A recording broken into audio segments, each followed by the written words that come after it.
Hello and welcome you once again in this new session of history.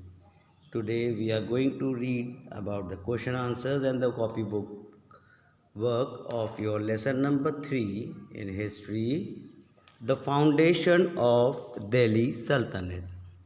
First question is, what was the political condition of India at the eve of Muslim invasion?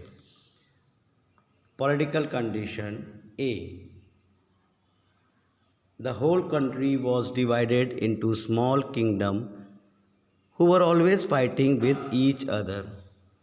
Second, lack of unity prevailed. There was no strong control, central power to unite the small states. C. Feudal system weakened the position of the king, who distributed his land among lords or nobles, who in return gave help to the king in the form of revenue and army.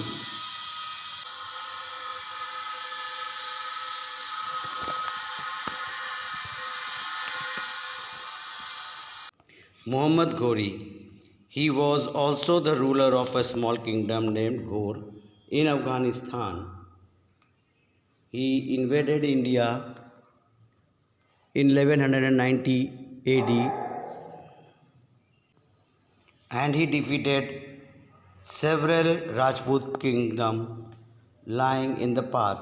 He fought the first battle of Tehran in 1191 AD. In 1191 AD with the Chauhan rulers of Delhi, in which Muhammad Ghori was defeated. But in 1192 AD, in the second battle of Tehran, he managed to defeat Prithviraj Chauhan. He left India after appointing his slave General Kutubuddin Aibak as a regent of his Indian empire. Muhammad Ghori was murdered in 1206 AD. Show the dynasty tree of Delhi Sultanate. It is a tree of dynasties, tree of slave dynasty.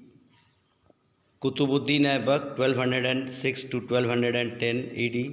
Then Iltutmish 1210 to 1236 AD. Then Razia Sultan 1236 to 1240. Then Nasiruddin Muhammad 1240 to 1265 AD. Then Ghiyasuddin Balban 1266 to 1286 AD. Dynasty tree of Khalji dynasty. Khalji dynasty first ruler was Jalaluddin Khalji 1290 to 1296 AD. Then Alauddin Khalji 1296 to 1316 AD. Then other successors and end of the dynasty in 1320 AD. The third one was the Tughlaq dynasty. First was the Ghiyasuddin Tughlaq 1320 to 1324 AD. Then Muhammad bin Tughlaq 1325 to 1351. Then Firoz Shah Tughlaq 1351 to 1388, and then Muhammad Tughlaq 1388 to 1413 AD. After that, the Lodhi dynasty, Bhalol Lodhi 1451 to 1488, then Sikandar Lodhi 1489 to 1517, and Ibrahim Lodhi, the last Delhi Sultanate, was from 1517 to 1526 AD, end of the Delhi Sultanate. What were the steps taken by the Balban to strengthen the empire? Balban did not believe in the further expansion of the empire but only towards its consolidation. He restarted law and order in the troubled area of Delhi and Doab, Awadh, etc. Kingship was put on a more dignified footing, though the championed the cause of the Turkish nobility and he was not willing to share power with them. Balban introduced a strong centralized administration and had an efficient espionage system. Then he reorganized the system of the military departments. Emoluments of the army were increased, and so was their numerical strength. He kept them fit by regular exercise to deal with the Mongols. Fifth, he used forces he used force as well as diplomacy. Strong and well equipped forts were built on the Mongol routes. Garrison were maintained at Dipalpur and Somana. Market reforms done by the Alauddin Khilji. Market reforms policy of the Sultan required a strong and efficient army. This market reform was aimed at the maintaining a large army without any extraordinary cost. The soldiers in the army were paid moderately. In order to implement his policy, Alauddin regulated the price of the goods needed by the army. This allowed the troops to purchase goods within their moderate pay. Alauddin thus maintained a huge army without a heavy strain on the royal resources. B. He punished traders or merchants who used wrong weights to measure goods. Prices of all the goods were strictly controlled. Now, bookwork.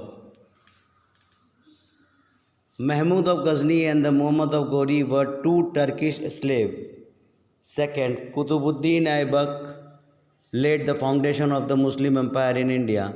Ghori suffered a crushing defeat in the First Battle of Tehran in 1191 AD.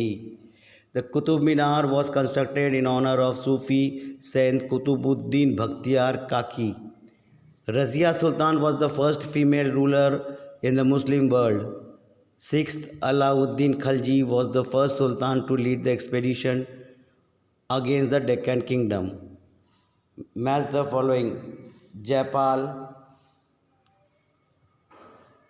ruler of the Hindu Shahi dynasty; Muhammad Ghori, Sultan of the Ghorid dynasty; Delhi's first monk, Quwwatul Islam; dreaded Mongol invader Genghis Khan; a journal of Alauddin, Malik Kafur, and Amir Khusro, Persian poet. True false. Mahmud invaded India 17 times in 25 years. True.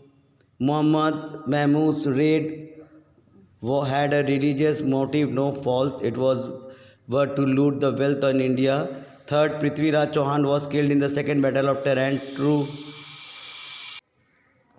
Then Alai Darwaza was built by Qutbuddin Aibak. No, Iltutmish. False. Iltutmish is considered to be the real founder of Delhi Sultanate. True. The Persian custom of prostrating before the king was called Sizda. True. Now, answer the following question in one word. King Jaipal's son Anandpal, the temple which was target to the Mahmud last attack was Somnath temple. Rajput ruler who defeated Ghori in the first battle of Tehran, Prithviraj Chauhan. Throne name of Razia, Zallatuddin Razia. And postal system introduced by Alauddin Khilji, Dak Chowki. Then give reason. Aibak was called the Lal Baksh. Qutbuddin was very generous. Iltutmish named his daughter Razia as a successor. She was very competent. Alauddin Khalji banned the socializing among nobles to avoid conspiracy against him. And fourth one, the noble gained against Razia Sultan. She was female and favored black slave Yakut, and Alauddin Khalji did not annex the conquer Deccan kingdom. They were too far from Delhi. So that's all for today's session. We will meet in our next session with a new topic. Till then, have a nice day and take care of your health.